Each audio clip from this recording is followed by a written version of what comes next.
Hi everyone, we're back with another episode of Apologetically Me. I'm Maggie. I'm Wanda. And we're here to myth bust some relationship myths. We've heard some common things going around, and we want to clear up the truth here, right on the podcast, with your two not so big experts, but still, we want to be experts. But before we get started, Wanda, tell the people what you got going on. Okay.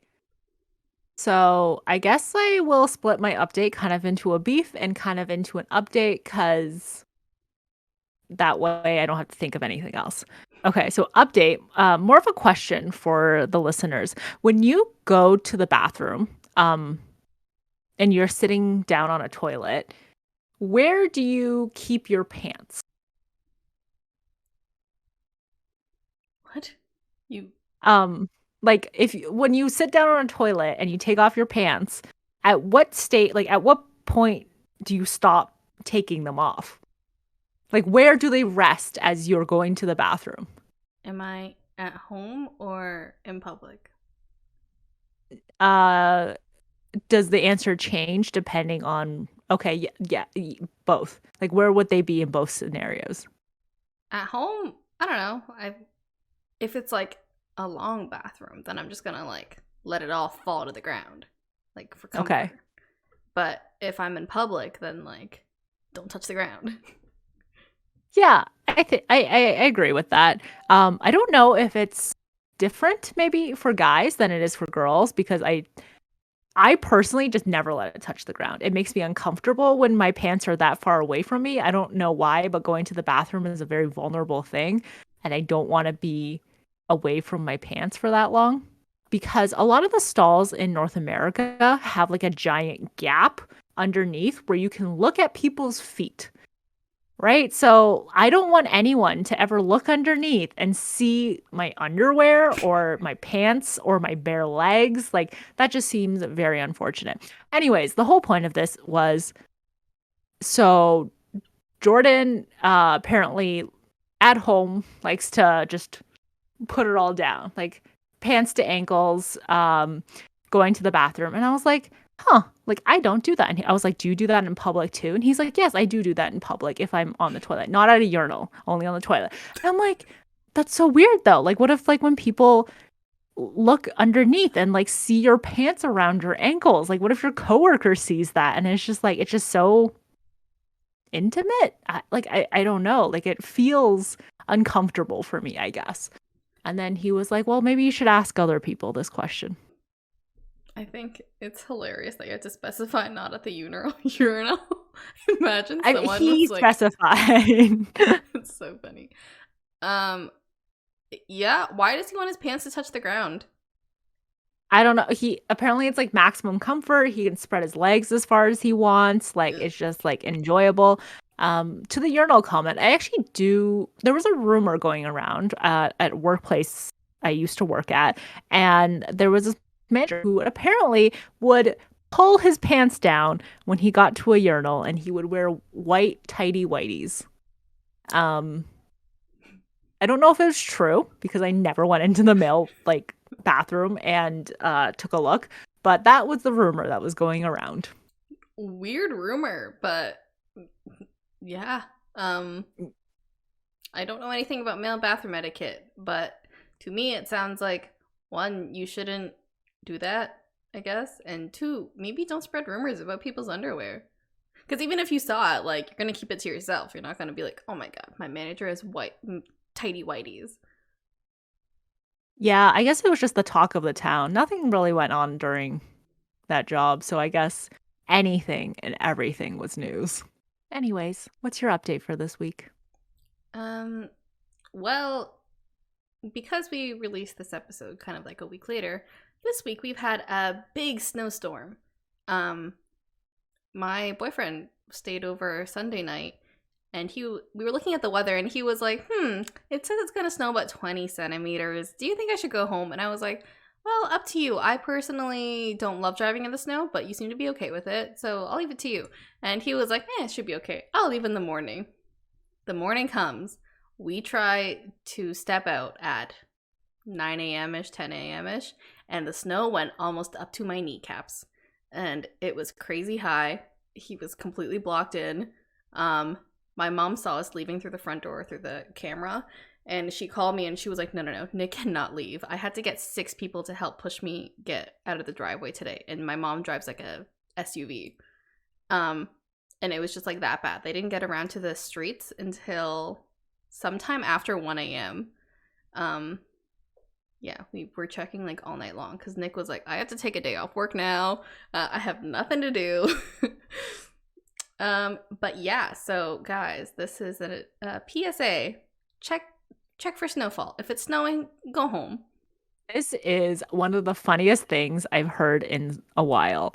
You did check the weather, but the both of you were like, it's okay. It's fine. This is fine. Even though it was severe snowfall warning and it said up to like 60 centimeters of snow expected in some places. And both of you were like, you know what? This should be fine. I saw the Snapchat in the morning when they went outside. I laughed. I told Jordan. Jordan said, why didn't they check the weather? I said, I think they did. It was just fun all around for me because I thought it was amazing and so funny. Yeah, this is classic Nick and Maggie story. Very much so. So, who's your beef or crush of the week? So my beef of the week, also my second update, is Doug Ford. Doug Ford, for those of you who don't know, is the premier of Ontario. And in a epically failed PR stunt, he got in his car yesterday during this major snowfall and was helping, quote unquote, people get home who had been stranded with a tiny shovel. And I say it's a failed PR stunt because, for one, he was FaceTiming with news reporters while he was driving, which in Ontario, this is called distracted driving, and you could get your car impounded for doing this. So he did that for number one. And then from this, there was just so many memes that came out of it of like historical moments in Canada, Doug Ford with a tiny shovel, comparisons to the, I think it was called like that giant ship that got stuck in the Suez Canal, the Evergreen or something, where there was like a plow and it was trying to like plow it out of like. Anyways, there's a nice meme I'll put right here, right somewhere, making the same comparison with Doug Ford and his tiny shovel. Today, the Peel, which is like the Mississauga area region, paramedics union tweeted out, hey, like in a major snowstorm, do not drive if you don't need to, and do not drive distracted if you do have to drive somewhere. And it basically added Doug Ford and was like, hey, don't do this again. Let us do our jobs properly. Damn. So everyone is shitting on Doug Ford. Everyone says this was a failed PR stunt. And it's great. I love it, especially because this is an election year. I'm loving all the roasts that he is getting. So Maggie, what is your beef or crush of the week? My crush of the week is my boyfriend for putting up the TV in my room. The TV has been sitting here in my office for the past 3 years. I have not known what to do with it. I just figured it was a dead TV. But then my brother was like, hey, you should put the TV up in your computer room here. It'd be super ergonomic. You can sit on the couch in the back and just like watch TV. But then I was like, wait, why would I want to sit on a couch? Like, I could be in bed watching TV. So I originally was going to wait for my brother to do it because he said he would. But then Nick came over and he was like, oh, yeah, I can easily put this up for you. And I was like, what? What do you mean? You know how to work tools and stuff? So I helped him find the right tools. He kept asking me for some certain things, and I was like, I don't know anything you're saying right now. Describe the shape to me. Or even better, I will guide you to my toolbox and you look around. So after a few hours, he has mounted my TV, and I have a Chromecast, and it has been great. I feel like having a TV in your room is bad for your sleep, though. We will see. So far, it's great. I love TVs at the foot of the bed. That is my happy place, honestly. Not to flame Jordan even further in this podcast, but I did ask Jordan to help me put up a TV, like a wall mount for my TV, and he was like, "Yeah, but like I don't want to like break anything in your house." And like that is a fair thing to say. But now that because Nick has done it, I can ask Jordan again and be like, "Well, like Nick didn't do anything, so I'm sure you'll be fine." But hearing the story that from yesterday, I also saw this thing on Reddit that was like um someone helping someone put up a TV and they were holding towels up to the wall and the place was like flooded with water because I guess they accidentally hit a pipe. And I thought that was very ironic and very funny. Ugh, Nick did not hit a pipe. Nick did a good no. job. Yes. He has experience mounting TVs, so that's great. But he did make me call my mom to ask that it's okay to put holes in my wall. And I was like, why wouldn't it be okay? It's my room. And he was like, well, in case we damage anything, it's good that, she knows. Yeah, but like knowing your mom, she'll just renovate it if you ever leave the house and no one will ever know anyways. Exactly. But we did have like an old stud finder, and she went out to buy a new one. It was like, I don't want to take any risks here if you like mess up and don't get the stud. Did you do the joke where it's like you take the stud finder and you're like beep beep beep beep and like pointed at Nick and was like, I found a stud right here. Well, I said, where's the stud? And then he said, right here. So he made that joke himself. You have to make the joke when you have a stud finder. Now I got two. Now I'm the stud too. Double stud. Haha. Nice. Good beef. Good crush. Okay, moving on to our topic, myth busting the relationships. So I think this came about when my friend Gabby, shout out, had asked us a interesting question that I shared with everyone. Not that there's a right or wrong answer to this, but this is, do you think there's a, okay, we'll leave this up. We'll discuss this as we go along. But this is what Wanda and I think. We're by no means experts in this, but I like to think that we're both in healthy relationships. I have been in a relationship for only not even a year yet. Are you 2.5 years? Almost 3 years? Almost 3 in May. 3. So yeah. Combined, we're almost 4. So that's great. Okay, so the first thing we're gonna myth bust. Okay, relationships will only work if the guy loves the girl more. What do you think about this? You can't set it up as like myth busting, but also say that there's no right answer. Yeah, I thought about that afterwards. Okay, there's a right answer. We are the right answer. Everyone else is wrong. This one, Meg, this was actually the exact question that Gabby had asked. Maggie sent to everyone, I hope with permission, and it wasn't just like I'm gonna Maggie roast you. Yeah. So I don't think this is necessarily the case. In an ideal situation is that both of you would love each other more at different periods of time. So like there are cases where like I will love the other person more, and then there are cases they will love me more, and it's good as it switches like on and off. Like it doesn't have to be like, oh, only one person can love the other person more at a period of time, but it's more so as long as the disparity is not that large, then it's like it's okay. Like if you're holding someone up to a pedestal, I think that is when it becomes problematic because you're no longer actually being in a relationship. It's more so you worshiping this person. And I think it is okay if the guy loves the girl more in the relationship, as long as the disparity is not that high. But it is not a requirement for the guy to love the girl more. And it's okay if you love each other equally or if the girl loves the guy more. That's my take. What's yours? Interesting. Initially, when I had read this question, I thought it was kind of misogynistic in a way. Like almost anti-feminist because it's saying that, oh, it'll only work if the guy puts in the effort, he'll make it work. Like he's so macho and everything, and the girl's supposed to be like, it's feeding into the stereotype that like girls are submissive and they're not supposed to show affection and that kind of thing.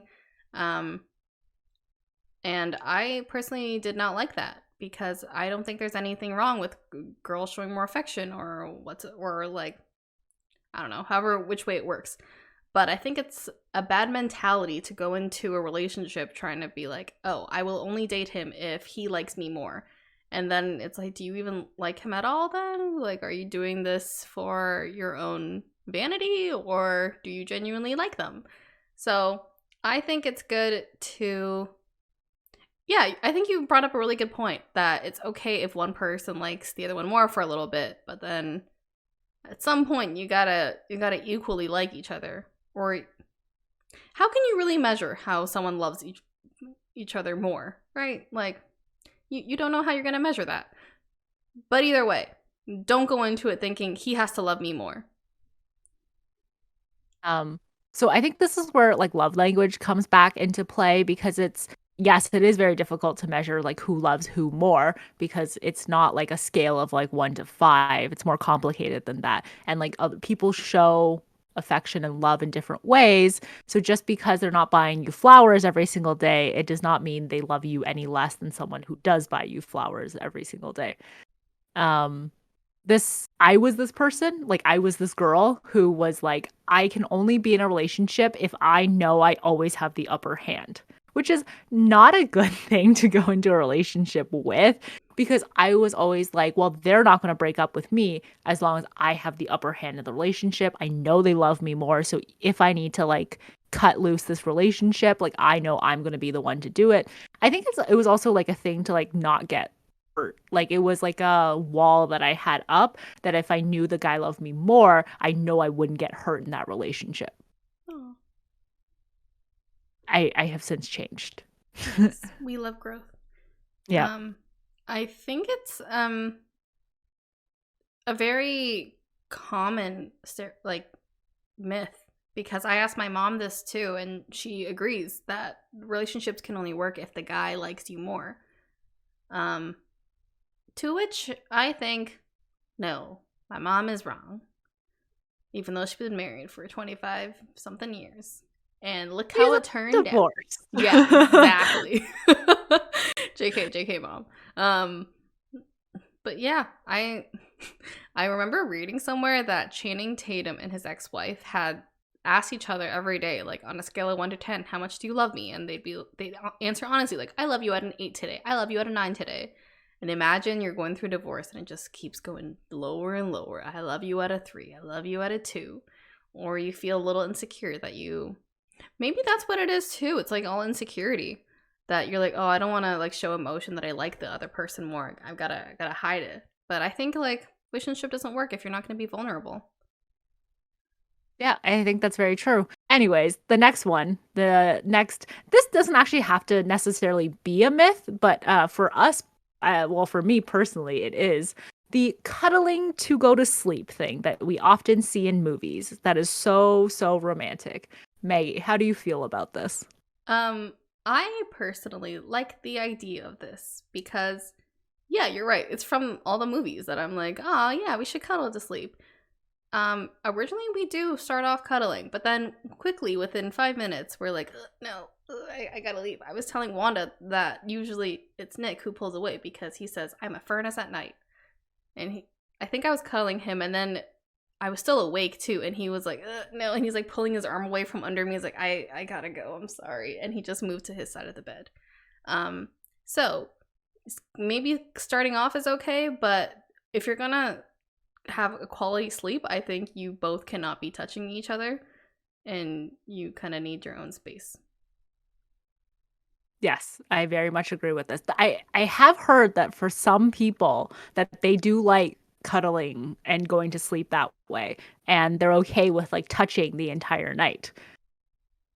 I'm not that type of person. I like this I don't even like really cuddling before going to sleep. Like we both have like our like nighttime routines, which is usually like browse Reddit, read like an ebook or something before going to sleep separate, like in very much apart. So I like big beds because it means a lot of space that I can move around in. I cannot like the bed that is behind me here for sorry, audio listeners, but the bed that is behind me here is way too small for 2 people. That is never going to happen. I need my space while I sleep. I don't know why, but touching another person just gives me anxiety and makes it such that I cannot sleep. This is fair. I guess have that conversation. Sorry, go ahead. Have our conversation? No, have that conversation with your partner. Determine what kind of sleep type you are, and then talk about it. Yeah, I guess have that conversation, but also like it's okay to experiment. Like try cuddling, try not cuddling. I think it's okay like in the middle of the night or something, because I get up to go to the bathroom a lot, and then it kind of wakes him up too, and then he's like, "Oh, I'm awake," and then he like turns over and tries to hug me, and then I end up pulling away because I'm like, no, you're too warm. Oh, that's so nice. Yeah, it is nice, but yeah, at the end of the day, you need our space because I do run very warm. I sleep with a fan on. Nice. Myth busted. But yeah. Also, well, like, I mean, there's no right or wrong answer for this one. This one, there is actually no right or wrong answer. It really depends on the couple. If you are big cuddlers, I'm glad you found each other. This is just the whole like similarities versus like differences thing. It's like if one of you is like a big cuddler and the other is not, well, you're gonna have to find some kind of compromise. Do you get like sleep and separation anxiety like when you're apart from Jordan after one night after being with him for like a long time?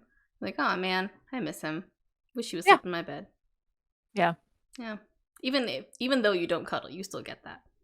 Yeah, like I like knowing that he's there. Like I like knowing that his presence is there, that like if I did need him for something, like he is right there. Although I do have to say, I do tend to sleep better when I'm at home by myself. I don't know why. I wake up a lot less at night to go to the bathroom. I also don't really have like an alarm that is set before 12 o'clock for most days. And he has like work in the morning. So like his alarm usually wakes me up too. So I fall asleep easier when he's here.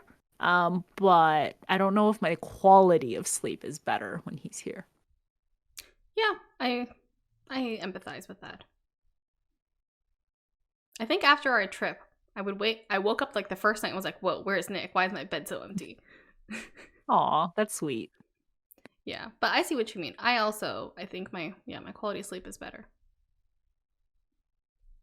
I think it's just something you get used to though, because it's like you've spent so much of your life just sleeping alone in your bed that you're like, this is what my body's most comfortable to. Yeah, I mean, I remember it wasn't an article, but I think it was just from TV shows where some couples were like, oh yeah, having twin beds or like having separate beds has saved our marriage. We don't have to like touch each other and stuff while we sleep.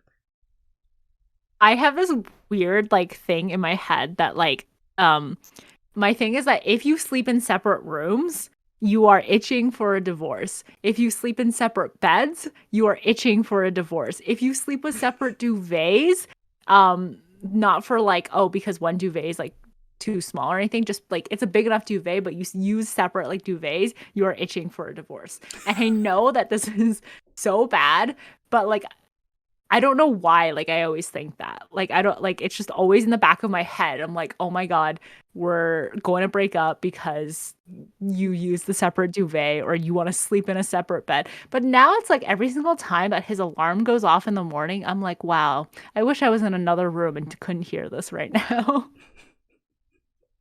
That's funny. Times are a-changing. I see the separate rooms one. Separate beds one I can see too. Separate duvets, I don't know. I know people who do sleep with separate duvets, but we will see how long their relationship lasts.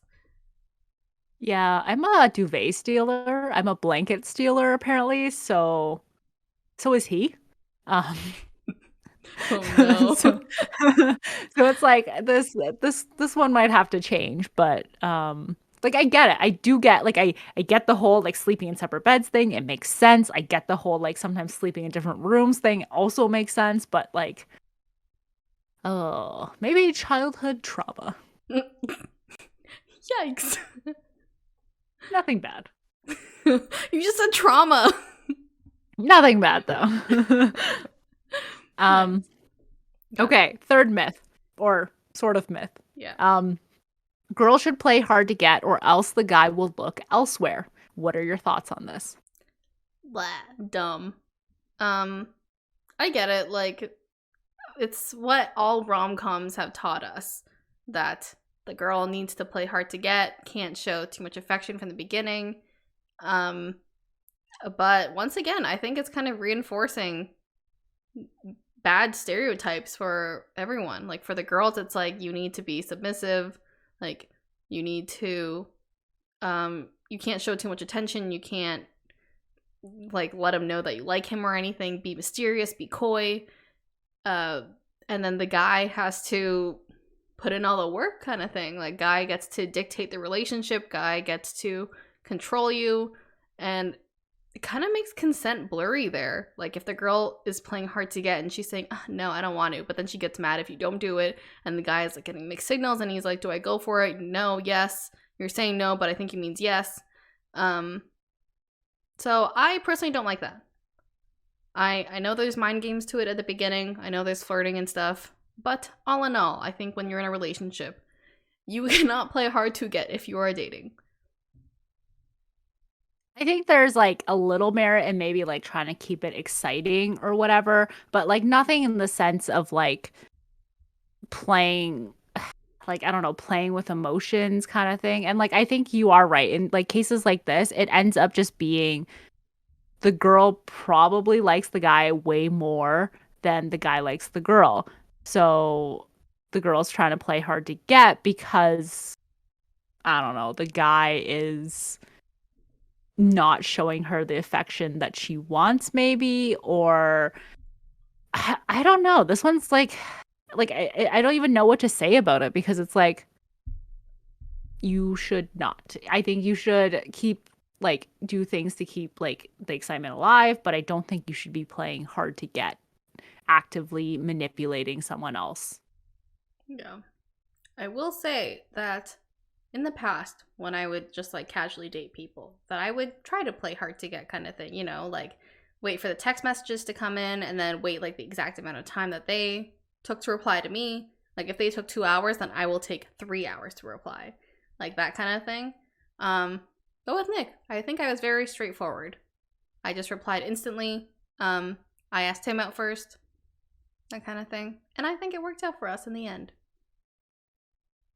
I'm pretty sure that I told you that it was okay to ask him out again, or for like it was okay for you to make the move because you felt very unsure about the why he didn't make the move, or like why he didn't ask you like to like make plans for another date, and you felt like you were always the one doing it. So I told you, and in my advice, that it was okay to be the one that initiates. Yes.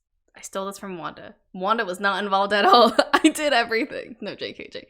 Yeah, I think having good support system too. Wanda was there to push me every step of the way to make sure that I was uncomfortable being comfortable. So thank you, Wanda. Yeah. Definitely nerve-wracking. I can definitely see why guys are scared to do this.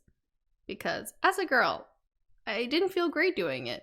But also, I know Nick's schedule now, and it was because I was up at 8 a.m. working, and Nick doesn't wake up till 10 a.m. And I was like, what the hell, it's 8 a.m., where's my message from him? So this all makes sense. And he goes to bed at like 1 a.m., and I was up at like 3 a.m., and I was like, where is my message? I get very little sleep. Yeah, that's kind of the outcome from like that story. Oh, that's funny. Nice. Okay, next topic. Make the guy work for sex, or else he'll get bored. Using sex as a bargaining chip. Is that supposed to be one thing or two things? So I split them up into two different things because I think they're kind of different, but they're very related in that sense. So I think it's like the first part is that if there's always like this theory that if you give a guy, like if you have sex multiple times a week, like that's too much. Like he'll think that it's boring, like he'll like look for like needs elsewhere and stuff, like you'll be worn out, I guess, is the way that I would put that. Like that's not what I think, but I'm just saying that like this is what this kind of myth came about. So a lot of people, our slash female dating strategy, tend to say that you should withhold sex from like guys. Like at a maximum, you should only have like sex 1 to 2 times a week. Any more than that is like too much. Like he's going back to the previous thing. He is not working for it. He's not working hard enough for it, kind of thing, and that he'll get bored. This is completely wrong. You should have as much sex as you want as a female. Um, you should have as much sex as you want as a male. Like there really is no limitation. It's whatever works for you as a couple. And the second part, using sex as a bargaining chip, is that like I've found like a lot of people, a lot of females tend to do this where they have a lower sex drive than their partner. So they'll say, well, if you clean this, then we can have sex. Or if you clean this, then I can like give you a blowjob or something. Like it's very much using sex as the bargaining chip for things because it's like, oh, like you do something that you don't want to do, so then I will do something that I don't want to do, kind of thing. And like a lot of this, it rests in sexual incompatibility. And apparently, after money issues, that is the number 2 reason that people get divorced. But people don't think that it's that big of an issue for some reason. Like most people are like, well, like we're fine everywhere else. Like everywhere else we're okay. We're so compatible. Well, except for this one thing where I have a high sex drive and she doesn't. And then they grow resentment towards their partner because this is something that's very difficult to change and yada yada yada yada yada. TLDR, don't do this. Yeah, and I think again, I blame rom-coms for that because you see this so much. The girl pretends or just says that she doesn't like sex or she doesn't want to have sex with him. And then it's kind of like feeding again into this weird stereotype where girls aren't supposed to like sex as much as guys, or girls don't want it as much as guys, that guys are just hornier than girls. It's like girls like sex as much as guys do. And like there's a weird like power, what is it called? Power instability, power inequality in the relationship if the girl holds the power in her hand to be like, I can make him do anything I want. I can use sex to control him. I think it's like also come because of like our society, like similar, like this is very similar to like dating apps where like females hold all the power. Like if you're swiping as a female, you're going to get like a million matches. But if you're swiping as a male, like unless you're very attractive, you're not likely to get many. So because of like this dynamic that has been like established through years and years of like females like holding the key to, I guess, sex, now it has become that like, oh, they're the gatekeepers.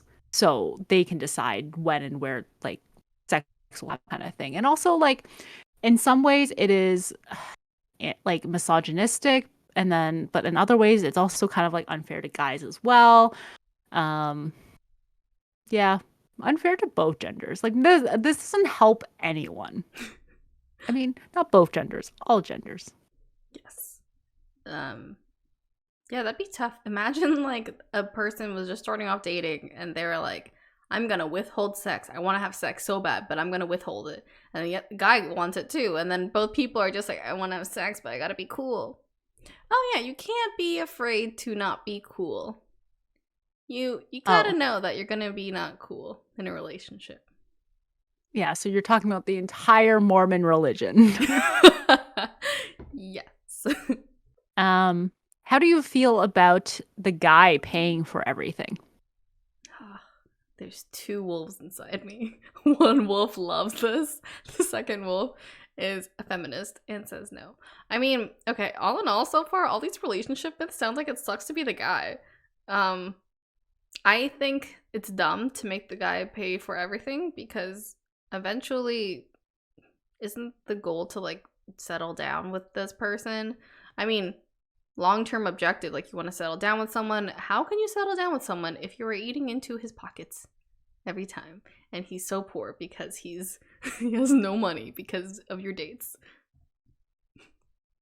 Yes, sorry, I'm freaking out because yes, I agree with this. And like I feel like it's very presumptuous of me to believe this, that like when you start dating and after a while, like it's not just his money that like is paying for all the dates. It's kind of both of your money in Yeah. a way for the dates. Like even like before you combine like any kind of like income or share bank account of any sort. But like if you are draining this man early on, he's not gonna have anything later on because you're draining his savings. So it is not he is paying for everything. You are just front loading all the money that you could have had together and sucking him dry. Unless that is the intent. Then and you don't want anything long term with this person, then that not okay, but like at least you know what you're getting yourself into. I think the gesture is really nice. Like, if they offer to pay for it, that's already sweet on its own. But, make it. Unfortunately, we have to be girl bosses here. I see that as a meme. I hate the term girl boss. But unfortunately, we have to try to have equal footing. And girls got to pay for stuff sometimes, too. I think it should be kind of like 50-50 in a relationship. Like, if you want to do something, then sure, pay for it. But I think you shouldn't expect one person to pay for everything all the time, even if they make more money. Well, what do you think about this one? If they happen to make more money than you, do you expect them to pay more? Yes.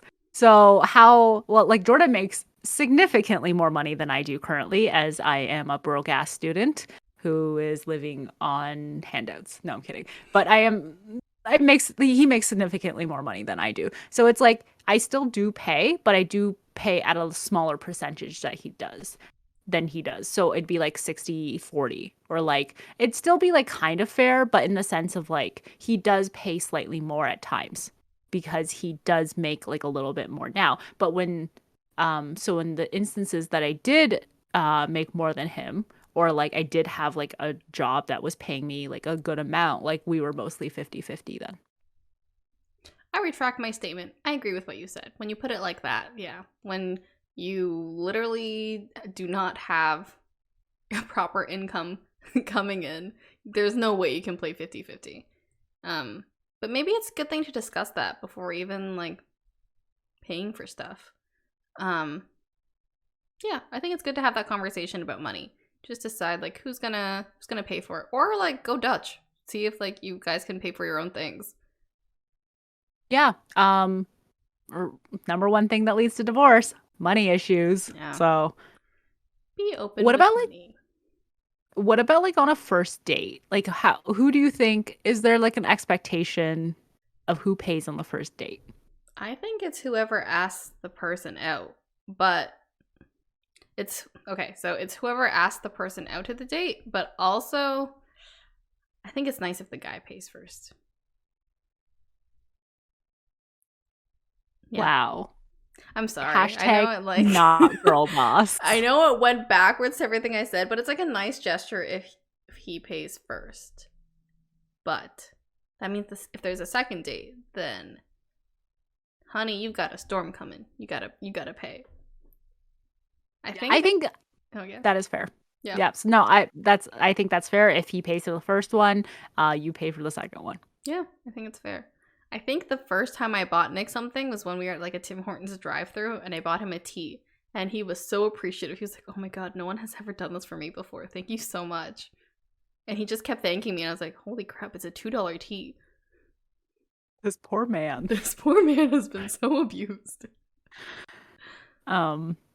Yeah, it's hard because it's like, well, like it's hard. Like, I can't even think about going on dates. Like, I think it's just so like, I've never like, it's been so long that I've been on like a proper like first date kind of thing where it's like I did not really know that person before. Like we met like at like I don't know, like that, like the concept is so foreign to me. So I hope I never have to do it. But I do think that I would be kind of the same way where it's like it would be nice if they did offer to pay on the first date, especially if the date is really bad.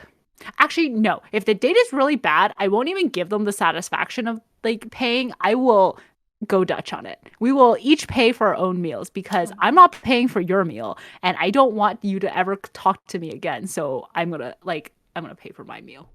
I've paid before on a bad date. No, that is not happening. I'm never going to pay for a bad date. I'm never going to let them pay for a bad date either, so it feels like I owe them something either.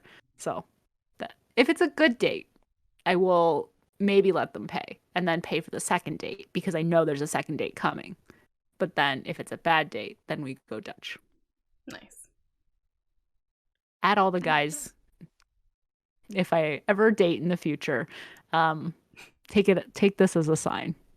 At Jordan, just know that you and Wanda will have your first date again soon. You will be paying. What about the honeymoon stage? So do you think this only can last a couple of months at the beginning of the relationship? No, I think that is silly. And I know that I had asked you about this too when I had first started dating. I had asked you, how long does the honeymoon stage last? And you said something very wise to me. You said, well, realistically, it should never end if you're in a good relationship. It should kind of be like maintained throughout the relationship. But I think it's important to note that you're not always gonna have highs. Like, you're not always gonna have like sparks and like be lovey-dovey, that kind of thing. Like, you kind of get used to like the day-to-day kind of thing, but there should never come a point where you're like, the old ball and chain, or like, oh, I hate spending time with my boyfriend or girlfriend, or like that kind of thing. Like, you should still always be quite in love with each other, or like quite like you like being around them, like you want to be around them kind of thing. Like, aspects of the honeymoon stage should always be there in your relationship. You took everything I was going to say anyways. So, Nice. I am the Lorax. I speak for the both of us. yes. I mean, you took what I said to you and you said Yeah. it too. I thought it was good. I'm so wise. Yeah, I actually did discuss this with Nick too. I think the other night. Because I think at the very beginning of a relationship, I asked him, like, hey, how long does the honeymoon stage last? And he said, it lasts for quite a long time, I think. And he never even, like, gave me a straight up answer. And then last night I was like, I don't think it ever really ends, does it? And he said, no, I guess not. If you're in a good relationship, I guess it shouldn't end. I think there is a part of a honeymoon stage that does kind of end. It's the one where you don't sleep that much, where you just love spending time with each other. So you sacrifice maybe sleep in some instances. So you are very sleep deprived at the beginning of the relationship. And most people, I think, would consider that maybe the honeymoon stage. Yeah, I agree. That was a rough time. I remember talking to you about it, and I was in complete denial, and I was like, this is great. I'm having so much fun. I'm sleeping like 2 hours a day. This is great. But now we both sleep great. I think we both slept for like 6 hours, 7 hours. That's great. That's like my usual sleep. So terrible. I can't even function on 6 hours of sleep. And you're like, yeah, my usual sleep, 6 hours. Hey, I'm so happy with this. And I think it's 6 hours is great. Actually, when I'm with Nick, I tend to sleep more. I saw this thing that like when you're with your significant other, you get sleepier. And you tend to sleep a little bit more. You don't? Oh man. I think I no, sleep exact all the time. opposite. Damn, I sleep all the time. Also, Jordan's the exact opposite, mostly because I wake up before he does on weekends. And if I'm not around, he sometimes doesn't get up until 1:30, 2 o'clock.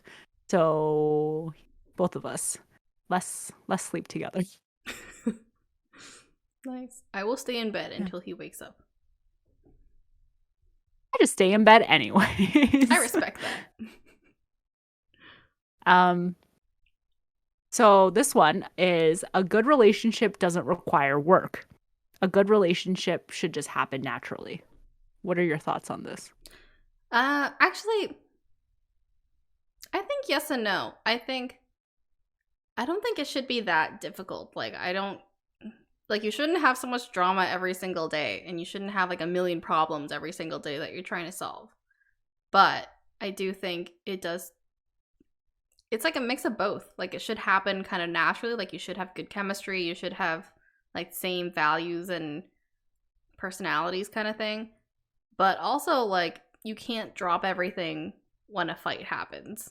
Like, you can't break up immediately when you come to a disagreement. So it will take work. It will take a lot of communication and problem solving skills that you have developed from group projects. So I think think it's a mix of both. What do you think?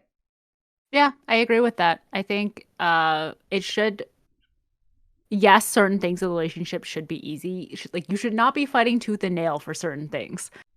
Just to like make the relationship work, or like letting go parts of yourself to try to make the relationship work. But I also think that relationships, even good ones, are very, very hard work and do require you to actively work on like almost every single day. Like relationships, even good ones, will get tough. You will have to face things together, and there will always be like disagreement or crisis or whatever that happens in a relationship.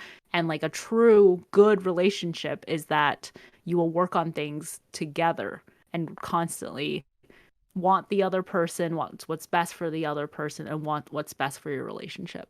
Yeah, I like that. Yeah, I think because you see on TikTok kind of like the younger people, like every time they get in a disagreement or kind of thing, it's kind of a meme, but people are always saying like, dump him, honey, like you deserve the best, like he should be bringing you up every single day, like he should be showering you with compliments every single second. That's not realistic. And you shouldn't dump someone when the first sign of trouble comes. Talk it over, but also look out for yourself. Look out for red flags and stuff. If the first sign of trouble is that he's like horrible to you and an abuser, then like you gotta leave. Yeah. It really depends. Like everyone has bad days. A relationship can also have a bad day.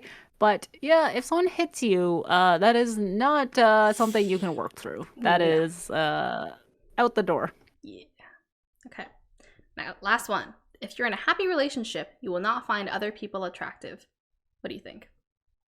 I don't think this is true because I think we are social animals. I think we're always going to find other people attractive. It doesn't matter like how great you are in your relationship. Like you can see someone and be like, wow, that person's attractive. But as long as you don't do anything like outside of thinking that they're attractive, like you don't pursue anything, I like it's completely okay.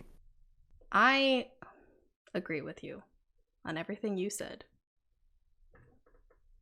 Okay, thank you. That is what a that was super insightful. I'm so glad you said that. Nice. You've really added to the overall content of this podcast by adding that. So yeah, those are our relationship busting myths, I guess. Was there anything that we may have missed? Is there anything that you disagree on? Let us know. Thanks for tuning in. Go follow us on social media, TikTok, Twitter, and Instagram. And join us next Thursday, wherever you get your podcast and on YouTube. Bye. Bye.